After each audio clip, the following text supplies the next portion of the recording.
السلام علیکم ورحمۃ اللہ۔ پیارے بھائی آصف گجر، آپ کا سوال ہے کہ یہ کشمیر ڈے ہے، آج کشمیر ڈے منایا جا رہا ہے، آج بنتی ہے 5 فروری، تو کیا اس میں حصہ لینا چاہیے؟ میرے بھائی، یہ ڈے اور ڈیز منانا یہ شریعت کی تعلیم نہیں ہے، یہ پیارے نبی علیہ الصلوۃ والسلام کی تعلیم نہیں ہے۔ کشمیریوں کو 200 دن ہو گئے ہیں غالباً، یا 200 دن ہونے والے ہیں کہ ان پر جناب تاریخ کا بدترین کرفیو نافذ ہے۔ تو کشمیر ڈے منانے سے کیا کشمیر آزاد ہوگا؟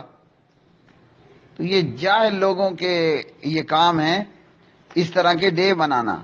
اگر حکومت پاکستان کشمیر ڈے منانا چاہتی ہے تو کشمیر ڈے منانے کا سیدھا طریقہ یہ ہے کہ ہم مقبوضہ جموں وادی کشمیر میں آج شام کا سورج غروب ہونے سے پہلے پاک آرمی کے جوان اتار دیں، اور مجھے امید ہے اللہ رب رحمان سے اور پاک آرمی کے نوجوانوں کی سابقہ جو ہے وہ کردار سے کہ کل کا سورج طلوع ہونے سے پہلے مقبوضہ جموں وادی کشمیر سری نگر آزاد ہوگا اور کشمیری مسلمان بھائی آزادی کا سانس لے رہے ہوں گے۔ لیکن یہ کام ہم نے کوئی نہیں کرنا، کیونکہ ہم سے امریکہ بہادر ناراض ہو جائے گا، ہم یار ہیں ڈونلڈ ٹرمپ کے، ہم سے ٹرمپ ناراض ہو جائے گا۔ تو جو کام کرنے کا ہے وہ یہ ہے، اگر ہم نے 5 فروری کو کشمیر ڈے منانا ہے تو 5 فروری کے سورج غروب ہونے سے پہلے پاک آرمی کے جوان مقبوضہ جموں وادی کشمیر میں اتر چکے ہوں، اور یہ بات بھی اپنی جگہ پر قابل ضمانت ہے کہ کل کا سورج طلوع ہونے سے پہلے ہماری آرمی کے جوان کشمیر کو آزاد کشمیر، مقبوضہ کشمیر کو آزاد کشمیر کا حصہ بنا چکے ہوں گے۔ لیکن یہ کام تو غیرت مند قوم کرتی ہے، ہمارے اندر غیرت نام کی کوئی چیز ہی باقی نہیں رہی ہے۔ یہاں آپ کو بتا دوں، وہ ایک کلپ میں 2 بندے آپس میں لڑ رہے تھے، تو بس ایویں ہی زبانی کلامی ان کا لڑائی جھگڑا شروع تھا۔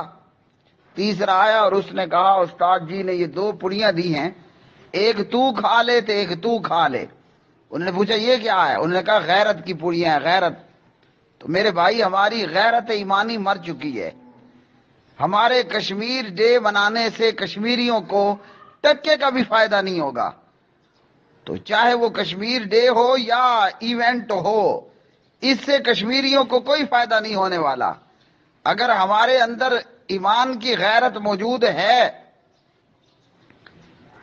تو غیرت ایمانی کا تقاضا یہ ہے کہ ہمارے وزیر اعظم، ہمارے پرائم منسٹر جناب عمران احمد خان نیازی حکم دیں کہ آج کا سورج غروب ہونے سے پہلے کشمیر پر اٹیک، اور ہمارے army chief general Qamar Javed Bajwa کہیں لبیک صادق، اور ساتھ ہی اٹیک کر دیں۔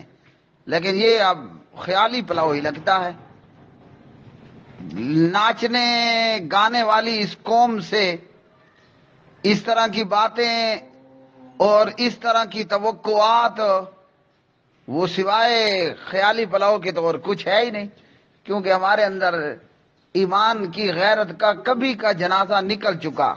شاید اس دن ہی جنازہ نکل گیا تھا جب ہم نے اسلام آباد کے ڈی چوک پر 125 دن کا دھرنا دیا تھا، اور لچے لفنگوں نے ڈانس کر کے نئے پاکستان کی بنیاد رکھی تھی۔